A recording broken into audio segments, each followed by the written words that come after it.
So what we did in the last class कि we discussed about waves, ठीक है ना। और basically simulation is much more helpful in this particular case, क्योंकि ज़्यादा तुमको पर्सपेक्टिव मिलता है, ज़्यादा अच्छे से अंडरस्टैंडिंग आती है। और हम लोग बात करते हैं स्टैंडिंग वेव्स की, okay. And all of us actually have encountered standing waves, okay.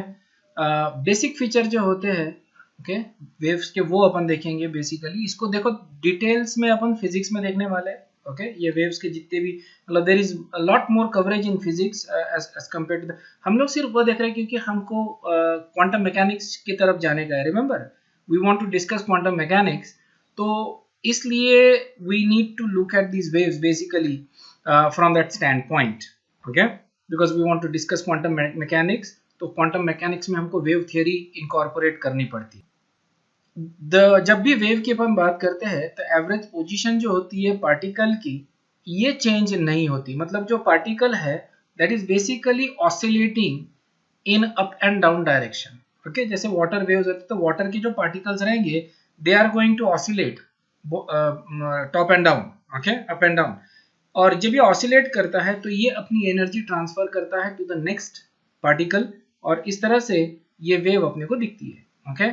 Relate करो मैक्सिकन वेव, ये तुमने क्रिकेट या फुटबॉल में देखा होगा। बेसिकली स्टेडियम में लोग जो है वो वेव की तरह, so it doesn't like, you know, literally the people are moving, ऐसा नहीं होता है ना। व्हाट हैपेंस, आदमी खड़ा होता है और बैठ जाता है, और उसके बाद बाजू वाला भी वही करता है साइमल्टेनियसली। सो दिस हैपेंस, और इसको बोलते हैं Mexican wave, okay, Mexican wave बोलते हैं। And you see that the wave actually travels around the stadium. Exactly same thing हो रहा है इन टर्म्स ऑफ पार्टिकल सिर्फ अप एंड डाउन हो रहे हैं, that's all it is happening, and it is transferring the energy to the next particle. और अपने को वेव दिखता है तो नेक्स्ट पार्टिकल ऑसिलेट करना चालू होगा, फिर next particle and so on and so fourth. तो इस तरह से अपने को वेव प्रोपोगेट होते हुए दिखेगा। I hope that is clear. तो कैरेक्टरिस्टिक्स देखते हैं वेव के। स्ट्रक्चर क्या होता है वेव का, we know the basic structure of the wave, क्योंकि ये तुमने 10th में, आई थिंक 9th में भी पढ़ा था तुमने वेव के बारे में, राइट। फिजिक्स में काफी ज्यादा इसको डिस्कस करते हैं ऑब्वियसली। केमिस्ट्री में पहली बार शायद से तुम डिस्कस कर रहे हो वेव को, ओके। सो नाउ जो वेव है, ओके, सो लेट्स से कि this is the starting point, this is our starting point of the wave, and this is our ending point. Ending point मतलब यहाँ से अपना विजन जा रहा है basically, that's how it is happening, ठीक है ना, यहाँ से लेके यहाँ तक, that is our portion of the wave. और ये जो पोर्शन रहेगा फ्रॉम दिस टू दिस, सो ये जो पोर्शन रहेगा दैट पोर्शन, इसको अपन बोलते हैं wavelength, lambda, okay. Similarly this portion is also wavelength, और यहां से लेके यहां तक का जो पोर्शन आएगा उसको भी अपन वेवलेंथ बोलेंगे। वेवलेंथ, वेवलेंथ का मतलब क्या हो जाएगा, लेंथ ऑफ अ वेव, ठीक है ना, लेंथ ऑफ अ वेव, इसको बोल रहे अपन वेवलेंथ, ठीक है। एक कंप्लीट वेव, अगर तुम देखो आगे यहाँ पे, okay, if you took this, let's say I want to take this portion to this portion, okay, that is also a wavelength, that is one complete wave, isn't it? उसी तरह से यहाँ तक अगर जाता हूँ तो that is also a wavelength। Generally अपने को डिफाइन क्या करते हैं, जनरली डेफिनेशन जो अब तक तुमने पढ़ी है क्या बोलते हैं, a distance between two consecutive peaks और between two consecutive trough is called as wavelength. ये तुमने डेफिनेशन पढ़ी, देखिए, isn't it? लेकिन ये फॉर्मल डेफिनेशन हो गई।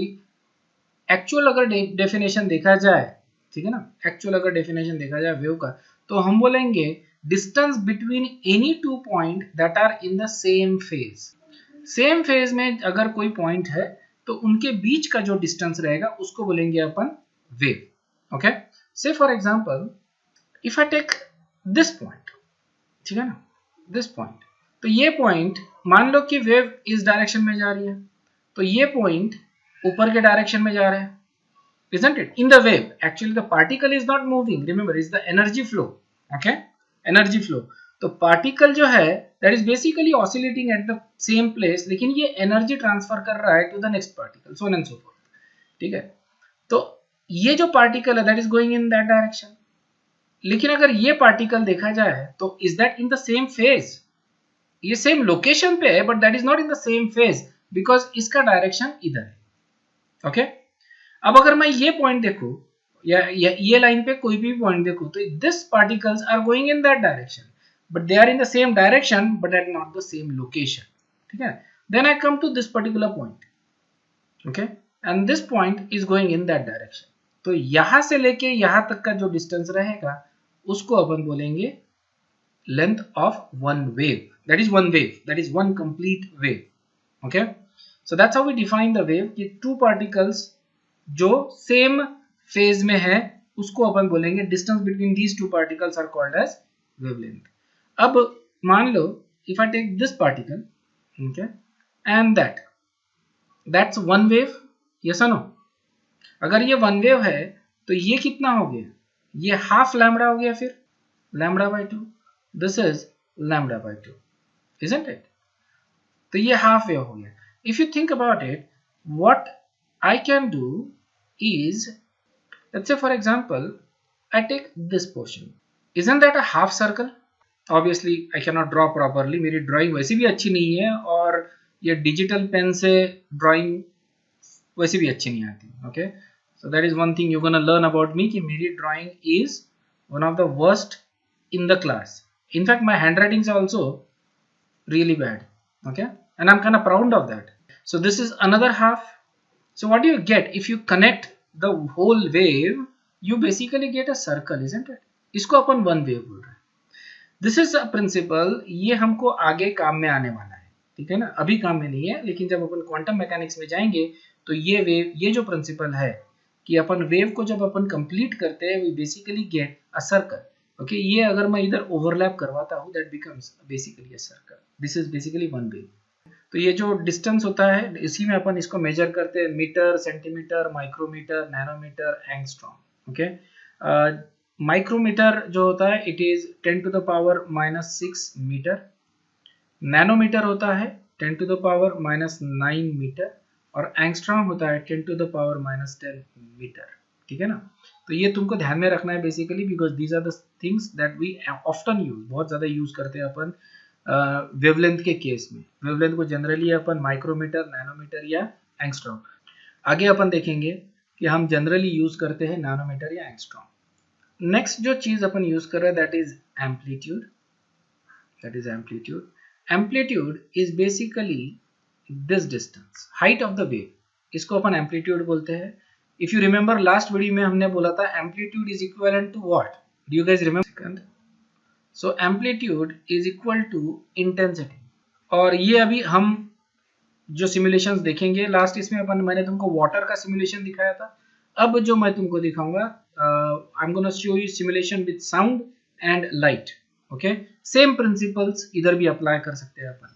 और इसका जो यूनिट होता है वो होता है मीटर एंड सेंटीमीटर में. ये जो हाइट रहेगा that is usually in metre and centimetre. For big waves obviously छोटी वेव अगर है so that is going to be in micrometre और नैनोमीटर और angstrom, same thing.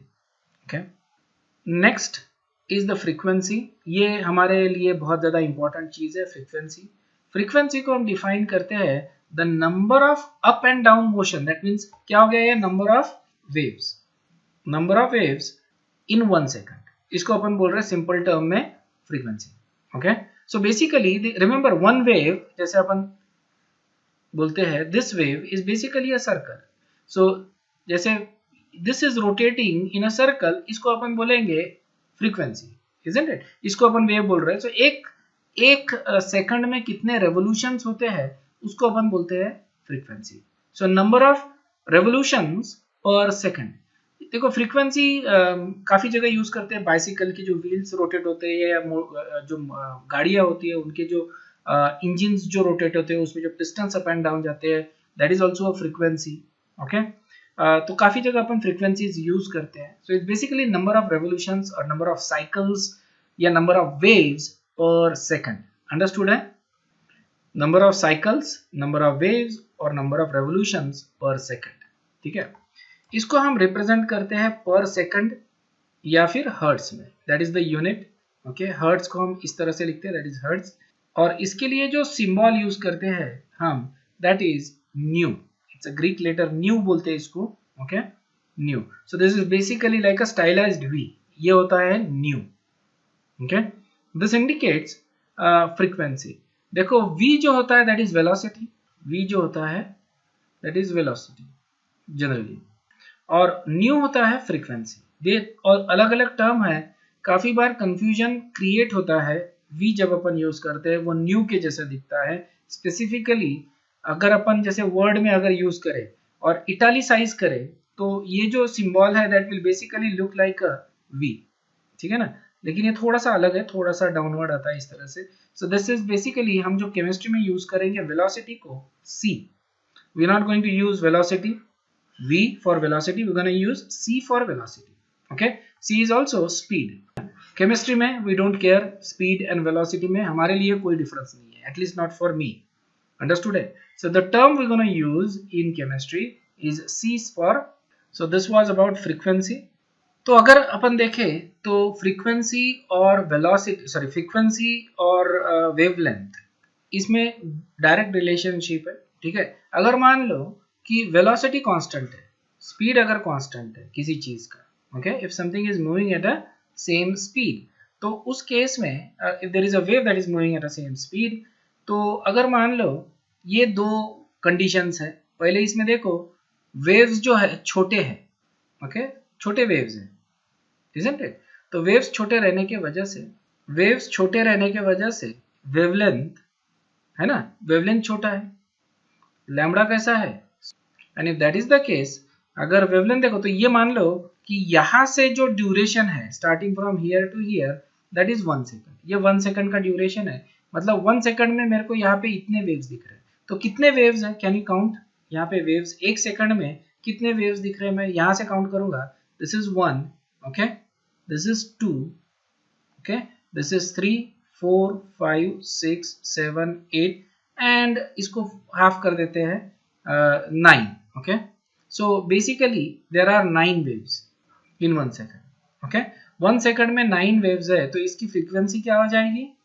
9, okay, unit क्या रहेगा? 9 पर सेकंड। 9 पढ़ते समय यही पढ़ना है, 9 waves पर सेकंड, okay, या फिर इसको मैं हर्ट्ज में भी बोल सकता हूँ, 9 हर्ट्ज। लैम्बडा स्मॉल है तो फ्रीक्वेंसी 9 की आ रही है। अब देखो मैंने इसी वेव को क्या कर दिया है, वेवलेंथ जो है वो बड़ी कर दी, इसका लैम्बडा चेंज कर दिया। Okay, so you go from this is 1 2 3 and this is 4, approximately 4 waves अपन बोल रहे हैं यहाँ पे। सो इस केस में lambda is equal to large, तो फ्रीक्वेंसी कितनी हो गई? फ्रीक्वेंसी इज 4 हर्ट्ज या 4 पर सेकंड, ओके, हर्ट्ज का ही मतलब पर सेकंड है, okay, because there are 4 waves in 1 second, okay.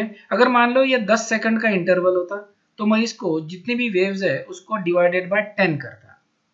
Understood है? 10 सेकंड का इंटरवल है, मेरे को कैलकुलेट अगर फ्रीक्वेंसी करना है, frequency, so number of waves per second, तो ये 4 वेव्स ले लेता मैं डिवाइडेड बाय, क्योंकि 10 सेकंड का इंटरवल है तो डिवाइडेड बाय 10 कर देता, that would have been frequency. अब रिलेशनशिप क्या बनता है? अगर वेवलेंथ छोटा है तो फ्रीक्वेंसी ज्यादा है, अगर वेवलेंथ बड़ा है तो फ्रीक्वेंसी कम है। ओके, ये तुमने 10th में भी पढ़ा है कि वेवलेंथ और फ्रीक्वेंसी इसका रिलेशनशिप कैसा है? Inverse. Okay, is this clear? Make sure कि जो वेलोसिटी का जो टर्म है वो तुम कंफ्यूज नहीं कर रहे हो विथ स्पीड। ओके, वेलोसिटी और फ्रीक्वेंसी इसमें कंफ्यूजन नहीं हो रहा है, ये थोड़ा सा ध्यान में रखना है। So velocity is equal to, velocity is equal to, which is c is equal to frequency times wavelength, okay, number of waves एक सेकंड में कितने ट्रैवल हुए, that is wavelength, और कितने वेव्स ट्रैवल हो रहे एक सेकंड में, that is frequency, दोनों का प्रोडक्ट और लेता हूं मैं, तो मेरे को डिस्टेंस ट्रैवल पता चलता है कि एक सेकंड में ये वेव कितना डिस्टेंस ट्रैवल कर रही है। क्लियर है?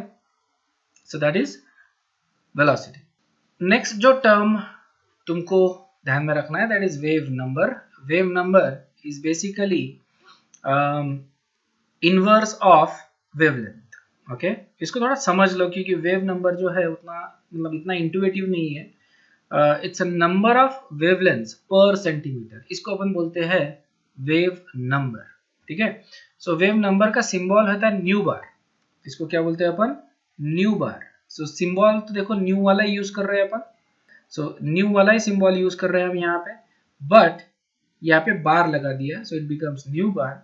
सो nu bar is equal to 1 by lambda, inverse relationship है, inverse of wavelength that is nu bar, ठीक है।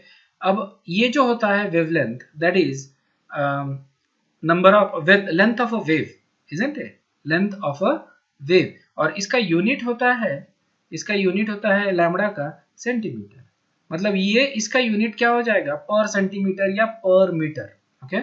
सो it's going to be either per centimetre और पर मीटर और पर माइक्रोमीटर, या जो भी अपने को यूनिट लेना है वो। सो व्हाट इज पर सेंटीमीटर, बेसिकली हम बोल रहे हैं number of wavelengths, okay, number of wavelengths पर सेंटीमीटर, मतलब कि एक सेंटीमीटर में कितने वेव्स है, समझ में आया क्या, एक सेंटीमीटर में कितने वेव्स कवर हो रहे हैं उसको अपन बोलेंगे वेव नंबर, ठीक है। फ्रीक्वेंसी हम बोलते हैं, frequency is number of waves per second, और वेव नंबर हम बोल रहे हैं number of waves per metre, clear है। तो ये डिफरेंस है between frequency and wave number. Wave number is simple inverse of wavelength, nothing else, okay. So before we go to the problem, मैं तुमको एक सिमुलेशन दिखाना चाहता हूँ, so let's go to that, isn't it. हमने last time water का simulation दिखा था, अब हम साउंड का देखते हैं इसी इसमें। तो यहाँ पे लेट्स रीस्टार्ट, ये जो वेव लेंथ आ रहा है यहाँ पे थोड़ा सा ये हो गया, just up to that point, and the wavelengths are basically same. So इसको पॉज कर देता हूँ मैं, and you can see it from here. So I am not going to pull up the graph यहाँ पे, you can see this is the wavelength, some 94.4 centimeter, and then this is the wavelength and this is the wavelength same, okay. If I increase the intensity, amplitude, the wavelength does not change, okay, and if I start, मैं सिर्फ amplitude इसका change किया है तो intensity change हो गई है, और थोड़ी देर में मैं इसका साउंड प्ले करके भी मैं तुमको दिखा दूंगा, basically should not be a problem, ठीक है। And again if you measure the wavelength is same, okay। यही हमने लास्ट क्लास पे भी देखा था विथ वाटर वेव्स। अब मैं फ्रीक्वेंसी अगर चेंज करता हूँ, okay, so let me change the frequency, max कर दिया frequency, and then what happens, अब वेवलेंथ क्या हो जाएगा, अगर फ्रीक्वेंसी बढ़ाया मैंने तो वेवलेंथ ये छोटा हो जाएगा, ना। Can also use this particular metre यहाँ पे, you can see the wave, है ना, और इसको पॉज कर दिया मैंने, तो you know you can measure the frequency, sorry wavelength now. अगर मैं फ्रीक्वेंसी बढ़ा दिया तो wavelength you can clearly see छोटा हो गया है, okay, that is come down to now 80 78 something like that, okay. So is this clear, अगर मैं फ्रीक्वेंसी बढ़ाता हूँ, आई थिंक अप्रॉक्सीमेट मेजरमेंट हो गया ये, okay. So from here to here, from here to here and from here to here, थोड़ा सा wave जो है, if you look at it, as you go away from the center, wave तुमको diffuse होते हुए दिख रहा है ना, वेव डिफ्यूज होते हुए दिख रहा है। If you look it from the side view, जो पानी वाला जो वेव देखा था अपन ने, ऑलराइट, तो यहाँ पे जैसे मैं एम्पलीट्यूड अगर बढ़ाता हूँ तो एम्पलीट्यूड बड़ा यहाँ पे होता है, लेकिन as you go away from it amplitude कम होते हुए तुमको दिखता है, isn't it? That's what we see। और ये सिर्फ साइड से दिखेगा, टॉप से नहीं दिखेगा, ओके। साउंड वेव के केस में व्हाट वी सी इज कि वेव डिफ्यूज होते जा रहे हैं। इसका मतलब क्या हो रहा है, जो वेव है वो ज्यादा स्प्रेड होते जा रहे हैं, isn't it? ज्यादा स्प्रेड होंगे तो क्या हो जाएगा, उनका हाइट कम होते जाएगा, isn't it? इसका मतलब ये नहीं कि area under the curve change हो रहा है, okay. Area under the curve is going to be same. अगर वेव ऐसा है या फिर थोड़ा सा ऐसा है, ये दोनों जो एरिया रहेगा इसके अंदर का, that can be same, okay. सिर्फ यहाँ पे हाइट ज्यादा है, यहाँ पे हाइट छोटा है, लेकिन ये ब्रॉड ज्यादा है, okay. So that's how the wave diffuses as you go away from the centre, okay। And now let's look at the sound tool।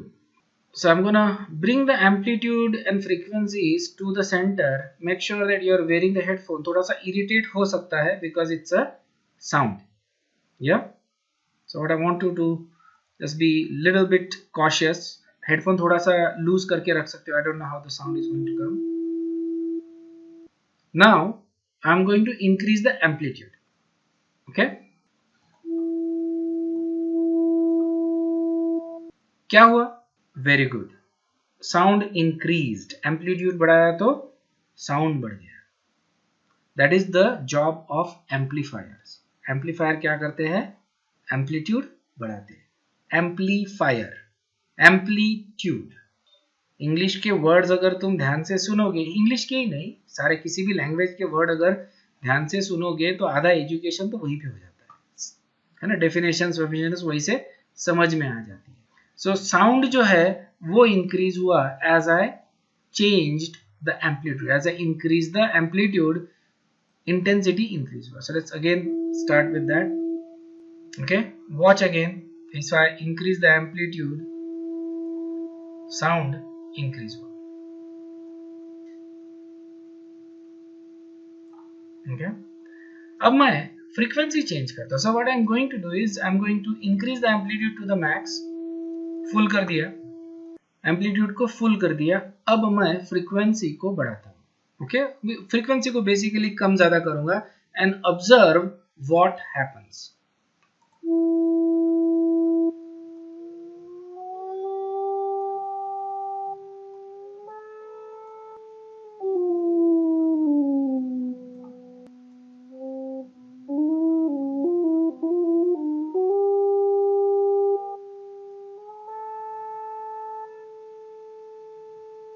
What happened? Frequency को चेंज कर रहा हूं तो क्या चेंज हुआ? Isn't that like playing a music? Pitch change हुआ, exactly Animesh, very good. Okay, pitch change हुआ। Okay, जब मैं फ्रीक्वेंसी को चेंज कर रहा हूं तो पिच चेंज हुआ। Okay, that's excellent.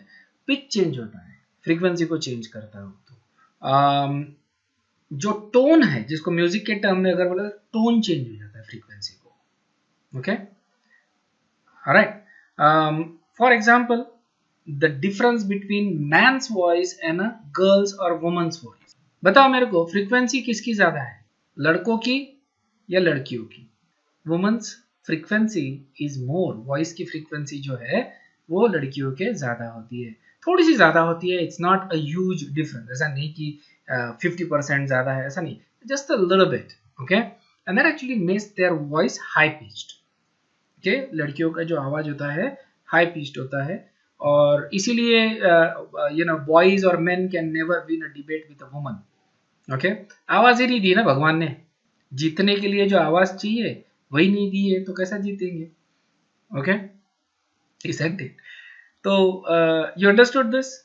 Okay, frequency is, so frequency जो होती है ये हम यहाँ से कंट्रोल करते हैं बेसिकली अपना जो वॉइस बॉक्स होता है यहाँ पे, और there is a little flap, alright, और ये फ्लैप से बेसिकली फ्लैप से हवा अपन पुश करते हैं बाहर की तरफ, और just keeps changing the frequency of जो भी एयर बाहर जा रही है, उससे एयर मॉड्यूलेशन होता है बेसिकली। ये जो एयर है, so if you look at this particles, okay, this is how it happens. So ये सेम चीज है, I'll turn off the thing and this is the same thing। Okay, particles vibrate हो रहे हैं, particles vibrate हो रहे हैं, और जो एनर्जी है वो ट्रांसफर कर रहे हैं नेक्स्ट पार्टिकल्स को। ओके, और इस तरह से ये जो वेव है ये आउटवर्ड ये हो रहा है। ओके, अब ये जो वेव है, ये जो एनर्जी है, ये हमारे कानों तक आएगी, कानों के अंदर भी पार्टिकल्स है, कानों के अंदर के जो पार्टिकल्स है वो भी वाइब्रेट करेंगे। अब ये वाइब्रेशन की एनर्जी कहाँ तक पहुंचेगी? तुम्हारे कान में क्या होता है? टिम्फैनम, बायो वालों के लिए बहुत जरूरी है जानना, टिम्फैनम मेम्ब्रेन होता है कान के अंदर। ये कान के अंदर भी जो टिम्फैनम मेम्ब्रेन है ये वाइब्रेट होता है। ओके, जैसे ये वाइब्रेट हो रहा है, you can see that. Okay, तो इसी तरह से ये टिम्फैनम मेम्ब्रेन वाइब्रेट होगा, और you gonna have some sort of what do you say, change in frequency, जैसा एक तरह का न्यूरल सिग्नल डेवलप होता है कान के अंदर। Okay, there is a mechanism there. Okay, there वो 3 बोन्स रहते हैं कान के अंदर, एनवेल और ये और सब कुछ, there are 3 bones, but what happens is कि वहाँ से एक न्यूरल सिग्नल डेवलप होता है, और वो सिग्नल हमारे ब्रेन में जाता है, और ब्रेन उस जो साउंड था, जो फ्रीक्वेंसी थी, उसको एज अ वर्ड या सॉन्ग या जो भी है, या और एज अ नॉइज उसको एनकोड करता है। ठीक है ना? तो इसेंशियली अगर देखा जाए तो हम जो देखते हैं या सुनते हैं या फील करते हैं, whatever, all the feeling centres are there, है ना, ब्रेन के अंदर। and it's the job of the brain to actually fill. So when you see something, the brain is actually seeing it. तुम कुछ देखते हो तो ब्रेन अगर तुम्हारा काम नहीं कर रहा है, obviously you won't see anything. Okay, even though eyes में से सब कुछ जा रहा है, बट ब्रेन में अगर नहीं जा रही है वो इमेज, तो it's not going to work. Same thing with sound. Sound जो आ रहा है वो तुम्हारा, इसीलिए कभी कभी तुमको भूत की आवाजें सुनाई देती है, because it's the brain who is playing the game with you.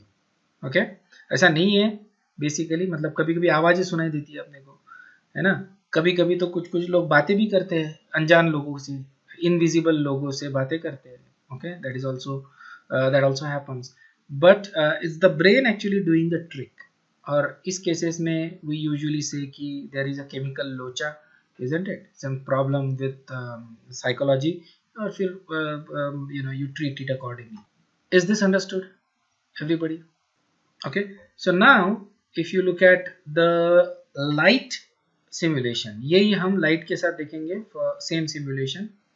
So अब ये जो simulation है, this is for light. Okay, यहाँ पे देखो कंट्रोल्स थोड़े अलग है. यहाँ पे फ्रीक्वेंसी और कलर, इसका रिलेशनशिप आता है. This is the amplitude. Okay, ठीक है. एंड अगेन सेम रिलेशनशिप, अगर मैं एम्पलीट्यूड चेंज करता हूँ, नथिंग चेंजेस.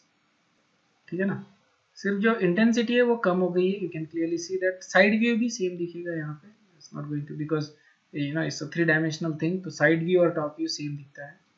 एम्पलीट्यूड बढ़ाता हूँ, okay, but nothing else is changing. सिर्फ इंटेंसिटी चेंज हो रही है, height of the wave change हो रही है.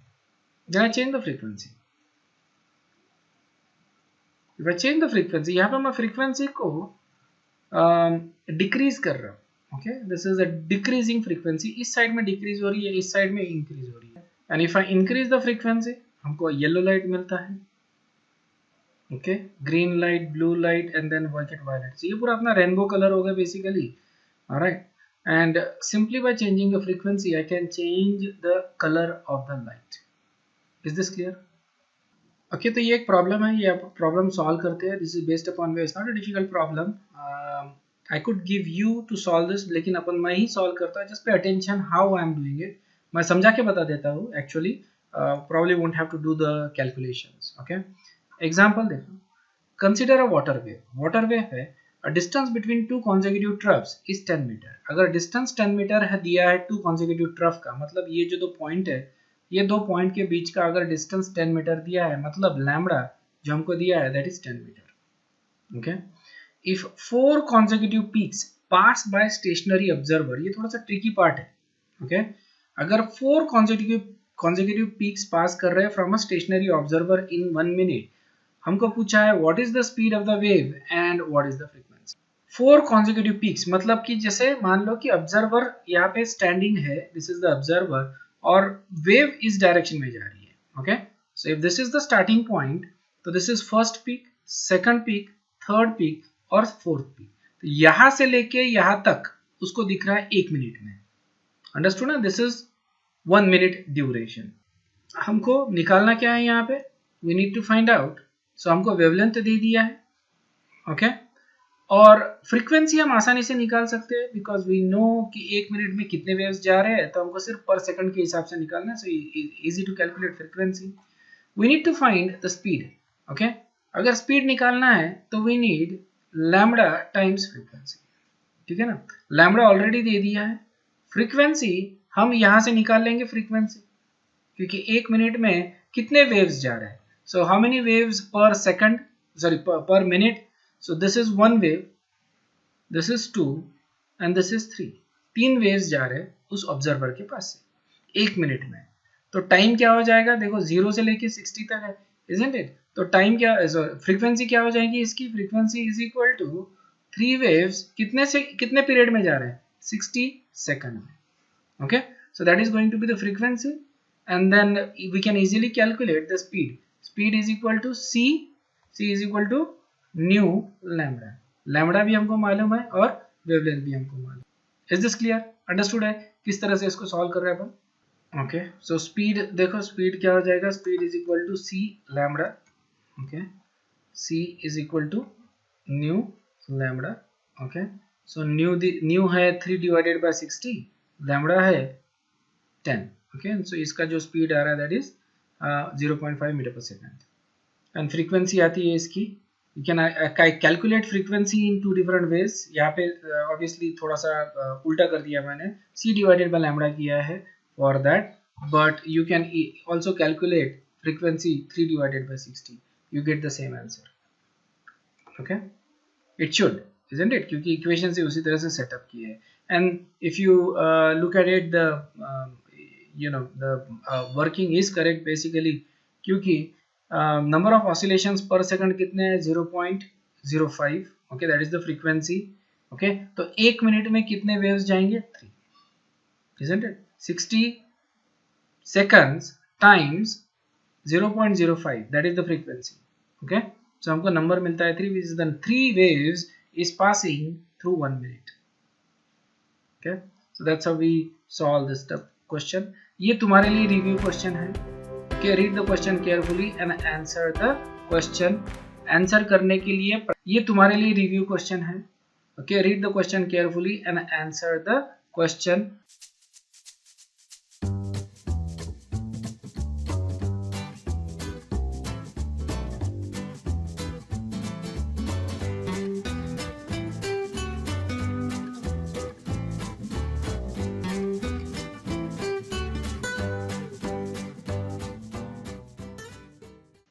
ये समझ में आया ना? In a picture we can only measure wavelength and amplitude, not frequency. Okay, frequency के लिए we need 2 time differences, t1 and t2, और मेरे को पता रहना चाहिए कि कितने वेव्स यहाँ से यहाँ पास हुए। So frequency can not be measured from picture itself, okay, from a snapshot. So correct answer is B।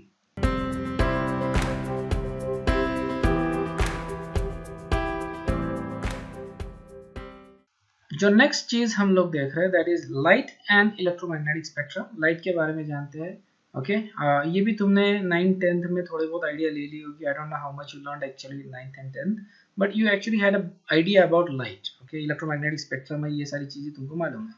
So what is light? Light is basically an electromagnetic radiation. Okay, scientifically अगर बोला जाए तो it is a electromagnetic radiation, it is a wave.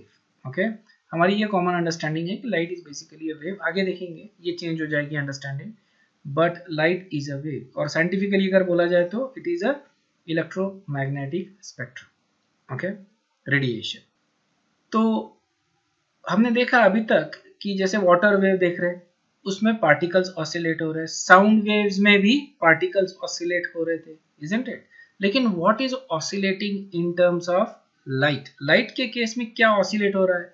Okay, सो यहाँ पे 2 fields होते हैं, 2 fields, electric field and magnetic field, और ये फील्ड ऑसिलेट होते हैं। समझ में आया ना? So these are the 2 fields that oscillates in electromagnetic spectrum.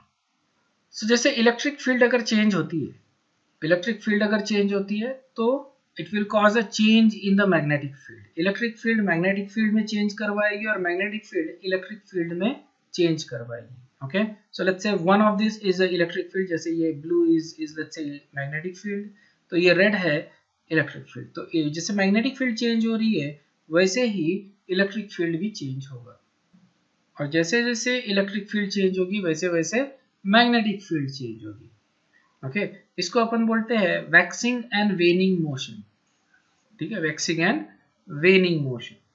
अब ये जो लाइट अपने को दिखता है that is basically it falls upon the photo receptor, जो अपने आईज में जो होते हैं फोटो रिसेप्टर नर्व्स एंडिंग्स होते हैं उसमें, इसके ऊपर ये लाइट गिरता है बेसिकली। अब ये जो रेडिएशन गिर रहा है that has a particular frequency. क्या है? इसको पर्टिकुलर फ्रीक्वेंसी है। और हमने अभी थोड़ी देर पहले देखा जब मैं फ्रीक्वेंसी चेंज करता हूँ तो क्या चेंज होता है। थोड़ी देर पहले अपन ने देखा when I change the frequency what actually changed. When I change the frequency what actually changed. जब अपन फ्रीक्वेंसी चेंज करते हैं तो इंटेंसिटी चेंज नहीं होती, कलर, एक्सेलेंट, ठीक है ना, कलर। सो जब अपन फ्रीक्वेंसी चेंज करते हैं तो क्या चेंज होता है? कलर चेंज होता है। इसका मतलब क्या मैं बोल सकता हूँ अगर मैं वेवलेंथ चेंज करता हूँ तो कलर चेंज होगा? Is that also logical? और मान लो कि यहाँ पे हमारा ये है VIBGYOR, विबग्योर, बराबर है, और इस डायरेक्शन में फ्रीक्वेंसी जो है वो इंक्रीज हो रही है, it is increasing from left to right. अब फ्रीक्वेंसी में इंक्रीज कर रहा हूं तो वेवलेंथ क्या होगा?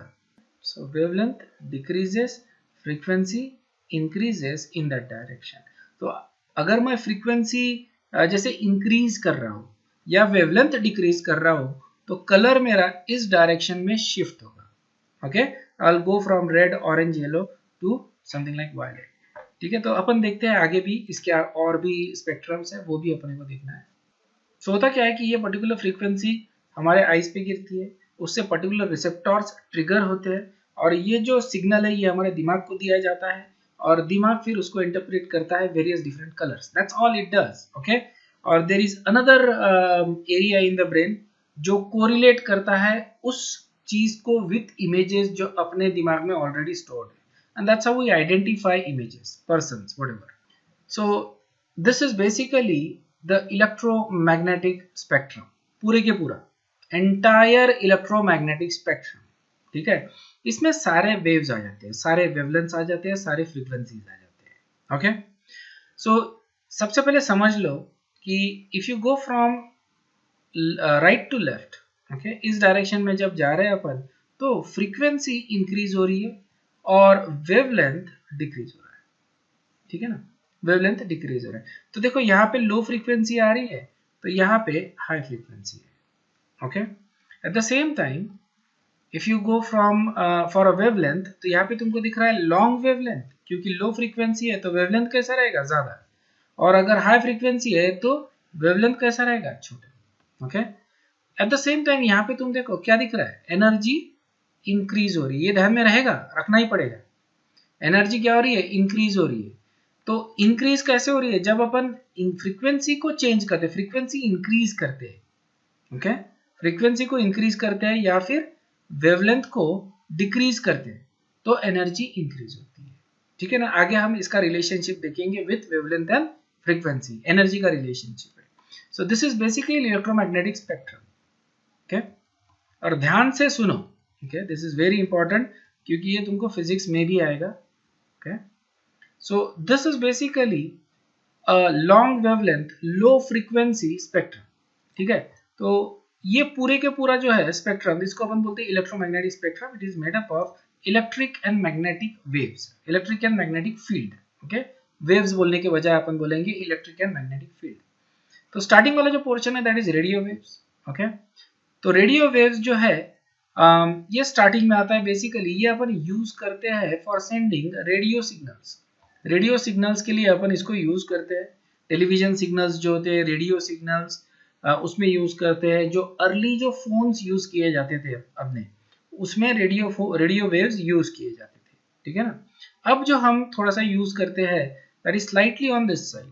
ओके, जो अभी जो नए सेल फोन्स आ रहे हैं उसमें थोड़ा सा ये साइड का अपन यूज करते हैं, सो राइट हैंड साइड का, बिकॉज सिग्नल क्वालिटी इसमें ज़्यादा अच्छे से होती है। For whatever reason, I am not an expert in this field, but signal quality improves if you move in that direction. तो यहाँ पे हम क्या कर रहे हैं कि वेवलेंथ जो है उसको छोटा कर रहे हैं तो फ्रीक्वेंसी को इंक्रीज कर रहे हैं। नेक्स्ट जो आता है that is microwaves.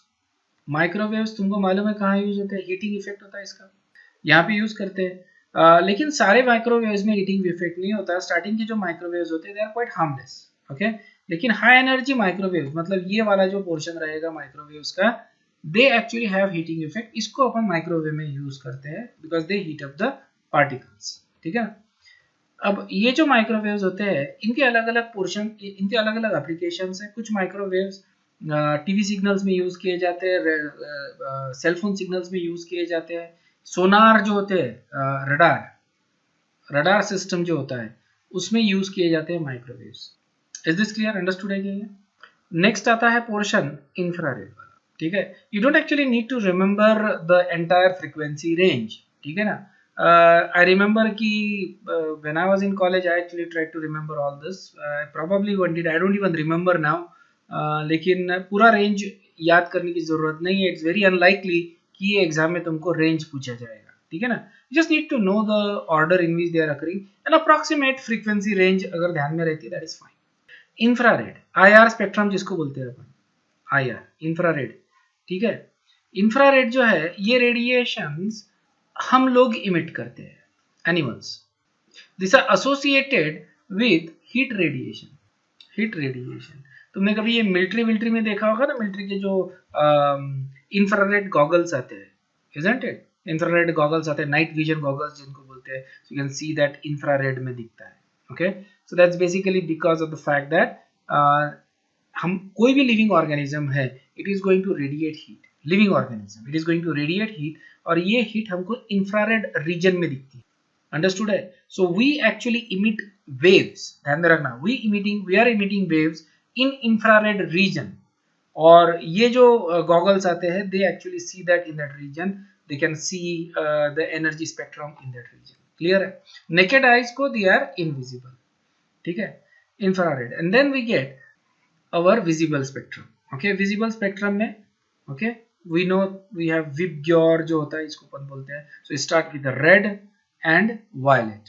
Okay, red is the lowest energy, इसका फ्रीक्वेंसी सबसे कम है, ओके, और वेवलेंथ सबसे ज्यादा है रेड का। एंड जैसे अपन इस साइड में जाते हैं तो एनर्जी इंक्रीज होती है, क्योंकि फ्रीक्वेंसी इंक्रीज हो रही है और वेवलेंथ डिक्रीज हो रही है। Okay, so energy actually increases as you go from red to violet. Okay, तुमने अभी सुना होगा फॉर एग्जांपल अल्ट्रावायलेट ग्लासेस तुमने देखे कुछ जो ग्लासेस होते हैं यूवी प्रोटेक्टिव ग्लासेस आते हैं, गॉगल्स आते हैं, बेसिकली कुछ अच्छे कंपनी की जो गॉगल्स जो आते हैं मार्केट में, these are called ultraviolet goggles. Okay, that protects basically और blocks the ultraviolet radiation from. So ultraviolet radiation आता है इसके बाद, वायलेट के बाद। ओके, रेड के पहले आ रहा है इंफ्रारेड और वायलेट के बाद आ रहा है ultraviolet radiation. These are harmful radiation, basically ये अपना सन इमिट करता है। ओके, सन इमिट करता है ultraviolet radiation. Most of the radiation जो है it gets blocked on the upper atmosphere by ozone, बराबर है, ओजोन इसको ब्लॉक करता है अल्ट्रावायलेट को। फिर भी कुछ रेडिएशंस अर्थ तक पहुंच ही जाते हैं, okay, and they will cause harm. these are related associated with skin cancer। okay, skin cancer इसीलिए जो तुम देखोगे जहाँ पे हॉट रीजन होता है वहाँ पे डार्क लोग होते हैं, basically people like us Indians, right, थोड़े से brownish darkish people, it's basically related to sun. To protect our self from the heat from the sun, हमारे स्किन में मेलानिन का पिगमेंट रहेगा, ज्यादा अगर है तो your skin will be darker, okay, और कम है तो कम। Dark is actually better, ध्यान में रखना, when it comes to being in sunlight darker skin is better, less chance of skin problems। then we have x-rays। okay, x-rays जो होते हैं these are very bad obviously। okay, ये भी cancer provide करते हैं। this can actually penetrate most of the things except bones। okay, bones को भी penetrate करते हैं लेकिन पूरी तरह से नहीं करते, कुछ एक्सरेज ब्लॉक होते हैं जिसकी वजह से अपन एक्सरे बना सकते हैं। एक्सरे फिल्म जो होती है ना वो इसीलिए बना सकते हैं क्योंकि ये बोन्स को पूरी तरह से पेनिट्रेट नहीं करते, लेकिन दीज आर हार्मफुल, ठीक है। And then gamma rays, if you remember gamma rays हमने लास्ट क्लास में देखा था, रेडियो एक्टिविटी का जब डिस्कशन किया था, discovery of radio activity Henry Becquerel ने किया था, इफ यू रिमेंबर दैट, और फिर रुदरफोर्ड ने उसको स्प्लिट किया into 3 particles alpha, beta and gamma. Okay, these are the same gamma radiation, alright, जो न्यूक्लियर फ्यूजन या फ्यूजन रिएक्शन से इमिट होते हैं gamma rays, these are those gamma radiations, extremely harmful. Okay, extremely harmful. जब atomic blast होते हैं, bomb blast होते हैं, तो उसमें ये गामा रेडिएशन इमिट होते हैं, and these are the reasons that lot of the people actually die, they get cancer and all kinds of things. और ये जो रेडिएशन होता है ये रहता है काफी सालों तक वहां पे रहता है। इफ यू रिमेंबर चेर्नोबिल में जो है अभी भी रेडिएशन डिटेक्ट किया जा रहा है, that happened like 30 years back, Chernobyl जो इंसिडेंस था। ओके, 30 साल पहले वो फैसिलिटी एक्सप्लोड हुई, उसमें से रेडिएशंस हुए, तो आजू बाजू वाला पूरा area it got destroyed, and even now, even today, people can not live in that area, okay, because of radiations, because of these radiations. So fortunately हमारा जो फॉर्चुनेट थिंग ये है कि our sun does not emit radiations in this region. Okay, obviously gamma rays तो कोई भी sun I think would not, लेकिन जब सन ब्लो होता है, okay, they also blow, alright, solar explosion जिसको बोलते हैं, it's not called solar explosion, it's implosion basically. Sun implode होता है, खुद की ग्रेविटी में कोलैप्स होता है, and some theory says you get a black hole, some theory says you get a neutron star, whatever, alright. तो उस case में जो एनर्जी रिलीज होती है that is in the form of gamma radiation, इसको gamma blast बोलते हैं, okay. और these are very dangerous actually, okay. Fortunately ये पिछले कुछ हजारों सालों में या फिर लाखों सालों में आप बोल सकते हो कि हमारे नज़दीक के सोलर सिस्टम में कहीं पे भी गैमा ब्लास्ट नहीं हुआ है, alright. And it is possible कि कभी तभी होगा, और वो होगा तो, but that, you know, in terms of universe the time is irrelevant, time is literally irrelevant, okay. For universe the time is like a little speck, for us that is like a millions of years, okay. So you don't have to worry about that. अब जो sunglasses आए, जैसे for example if you see this, मेरा जो specs दिख रहा है तुमको, दिस इज एंटी ब्लू। ये जो स्पेक्ट है, I don't actually have a spec, okay. हल्का सा अस्टिग्मेटिज्म है, there is a slight clarity issue, but I see perfectly clear to long distance, short distance, there is no problem. But I sit on computer for a long period of time, okay. So that actually causes strain on the eye. So that's why I bought this anti-blue glasses.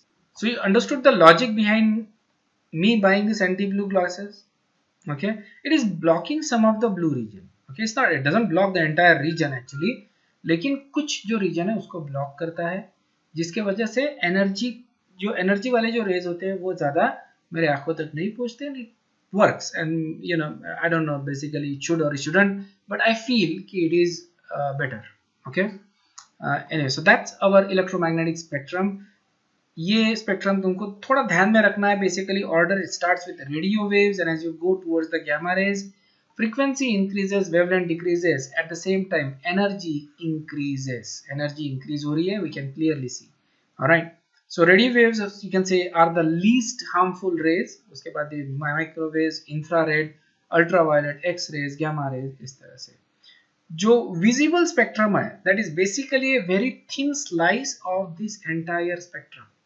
हम जो evolve हुए हैं to get triggered only by these radiations, these wavelengths or these frequencies। हमारा जो evolution हुआ है वो इस range के लिए हुआ है, okay। But certain animals can see beyond this range। certain animals जैसे owls हो गए या आगे cats हो गए, basically you know tiger, lion, whatever, I don't know उनका range क्या है, okay। not a बहुत ज़्यादा नेशनल जियोग्राफिक नहीं देखता हूँ, बट दे कैन प्रोबेबली ये रीजन में देख सकते हैं। So they can actually see at night, because देखो कोई भी एनिमल अगर है so it is going to radiate infrared radiation, है ना। तो नाइट में उनको वो दिखता है, and coupled with you know different type of eye model, जो उनका जो आई कंस्ट्रक्शन होता है that is very different than ours. उनका प्यूपिल ज्यादा बड़ा होता है तो छोटे लाइट में ज्यादा लाइट अंदर जाता है, and that uses, so they use that also, उनके senses ज़्यादा better होते हैं। तो all this actually helps them locate their prey even in the pitch darkness, okay। But it is possible that certain animals actually see beyond this range. For humans we see only in this range because that's how we evolved, okay। जो cells हमारे eye में है they get triggered only by these wavelengths or these frequencies। जो हमारे आंखों में जो sales है वो इसी वेवलेंथ या इसी फ्रीक्वेंसी से ट्रिगर होते हैं, इसीलिए हमको यही वेवलेंथ दिखती है, ओके। जो बाकी वाली जो पूरी वेवलेंथ है, all these wavelengths, these are invisible to us, हम इधर देख नहीं सकते। जो विजिबल लाइट होता है यही तुमको ध्यान में रखना है, इसका जो वेवलेंथ होता है दैट इज फ्रॉम 390 टू 710। सो सीधा सीधा ध्यान में रख लो, 400 से लेके 700 तक, 400 से लेके 700 तक नैनोमीटर में ये रेंज तुमको दिखता है, ओके। तो 400 में से एक 10 निकाल दो और 700 में डाल दो, तो हो गया तुम्हारा 400 से लेके 700। जो वेवलेंथ होता है that must be represented in picometre और sometimes in angstrom basically. So picometre होता है 10 to the power -12 metre, that is picometre, okay. इसको हम पीएम करके लिखते हैं, that is 10 to the power -12 metre. Picometre is equal to 10 to the power -12 metre, and angstrom मैंने पहले बताया था 10 to the power -10 metre. All electromagnetic radiations has velocity c, which is the speed of the light, ये physical constant होता है, that is equal to 3 × 10⁸ metre per second. और इसके transmission के लिए कोई भी मीडियम लगता नहीं है। ध्यान में रखना कि सन से जो लाइट हमारे तक आता है that is in vacuum, so we don't need any medium for the propagation of light. Okay, we need medium for the propagation of water wave या फिर साउंड वेव, इसके लिए मीडियम की जरूरत लगती है, लाइट के लिए जरूरी नहीं है। ओके, वैक्यूम से भी लाइट ट्रेवल कर सकता है। और ये जो इलेक्ट्रोमैग्नेटिक रेडिएशन है, ध्यान में रखना है, this is very important. Okay, probably most important point. हमको मालूम है लाइट की speed. Okay, we know light की स्पीड इतनी है 3 × 10⁸ metre per second, but this is not just speed of light. Light is equal to electromagnetic radiation, और इसका speed होता है 3 × 10⁸ मीटर पर सेकेंड। मतलब जितने भी रेडियो वेव्स हैं, ये जितने भी वेव्स हैं, radio waves, microwaves, infrared, ultraviolet, X rays, gamma rays, सबकी स्पीड सेम है। अंडरस्टूड है?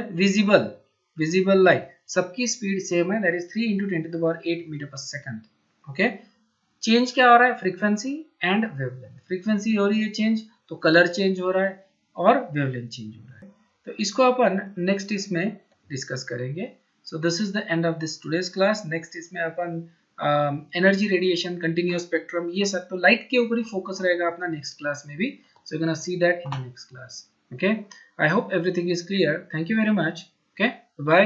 अगर कोई डाउट है तो प्लीज पूछ लो।